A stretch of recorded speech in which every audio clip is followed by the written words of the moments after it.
The next part that I want to talk about is paid advertisements, which we can use for a bunch of different things. I'm going to highlight the top 3. First of all is recruiting. You, and arguably at a certain point you have to do that, need to sign more creators. At a certain point, this is the way to scale, right? You won't be able to touch through to the 400 or 500K mark, even the 100K mark, if you're working with 1 or 2 creators. It's possible, but it's not the easiest way to get there. So why would you make things unnecessarily hard? Pun intended.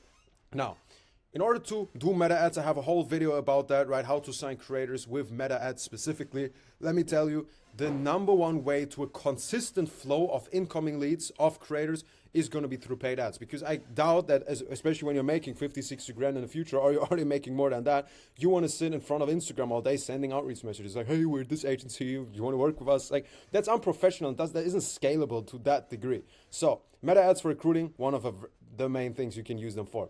Traffic is the next thing. Now, there's a big if, because there are very specific strategies to use paid ads to get subscribers. It's not going to be like in the good old dropshipping days where you spend 5K, you make 10K back, and it's this money printing machine. You're going to have very specific setups, very specific ad verticals, and very specific use cases for some creators. So it's not the get rich quick method that OFM gurus are trying to sell you. It's not like the answer to everything. I can't get subs. Oh, let me just buy ads. It's not going to be like that. It's not the best way. But especially when it comes to scaling, you can put your money into ads and have a positive ROI. Just don't boost random Instagram accounts now because you think, oh, the bald guy, not anymore obviously, on YouTube said something about ads. That's not going to be the answer, right? And that's something I don't want to put out on YouTube because then every idiot starts using it. But definitely you can spend money to get traffic. And last but not least, as we've talked about the chatters, and this video is not done yet, I have a little surprise down here for you.